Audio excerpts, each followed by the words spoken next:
Welcome to The Explainer. Today, we're exploring an educational philosophy that didn't just want to tweak schools, it wanted to tear up the old rulebook entirely, challenging the very idea of what a classroom should even be.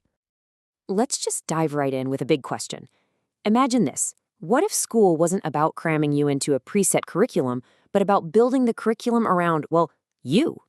This very question sparked a revolutionary debate in American education. And that little spark? It grew into a huge movement called progressive education. The goal was to make school more than just a place to memorize facts. The whole idea was to create these democratic learning spaces that were actually connected to the real world, tackling everything from a student's well-being to their role in the community. So where did this radical new vision for schools come from? Well, its roots go all the way back to the late 1800s, but there's one name that really stands above all the others. Let's get into the story of its most influential advocate. And this is the guy, philosopher John Dewey.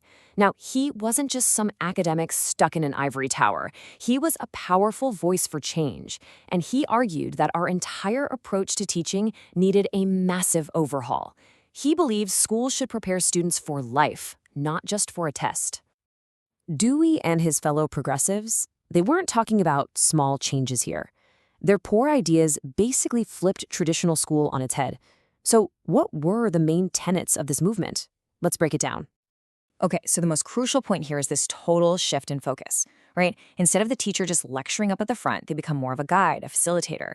And the curriculum, it gets way broader than just reading, writing, and arithmetic. We're talking practical skills, health, all of it.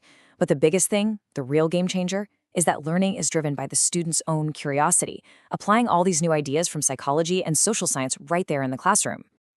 And this right here really gets to the heart of it all.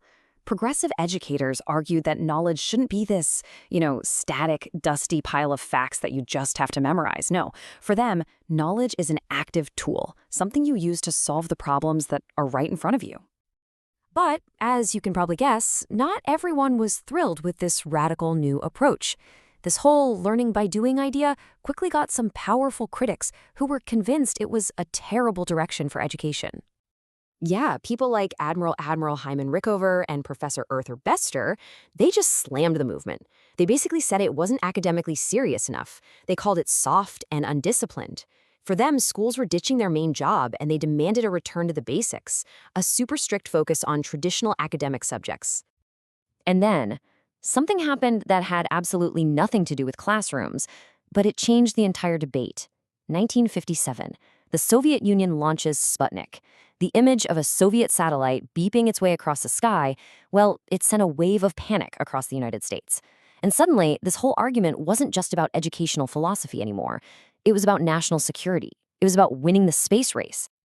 So that fear of falling behind the Soviets, it gave the critics a ton of ammunition, and it really seemed like the push for a traditional math and science-heavy curriculum was going to win out.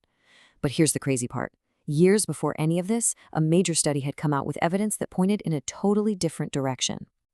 You have to go back to the 1930s, long before Sputnik was even a glimmer in anyone's eye. Researchers decided to tackle the big question head-on. Which model actually produces better students? So they set up a study to directly compare how graduates from progressive high schools did in college versus those from traditional ones. And the results, when they were finally published in 1942, were, well, they were pretty mind-blowing. The students from the progressive schools, they weren't behind, not at all. In fact, they were more involved on campus, they won more academic awards, and they were seen as having way more intellectual curiosity and drive. But, and this is a huge but, look at the timing. The study was published right as the U.S. was diving headfirst into World War II. With the entire nation focused on the war, this incredible data was just ignored. It was a classic case of terrible timing, and these powerful findings just got lost in the shuffle. Which brings us right back to where we started, with that fundamental question that John Dewey and his critics were battling over a century ago. Should school be about mastering a fixed body of knowledge, or should it be about cultivating experience, curiosity, and the skills to solve problems? I mean, that debate is so far from over. In fact, if you hear people talking today about things like project-based learning or personalized education, you're basically hearing the echoes of this 100-year-old argument still shaping our schools right now.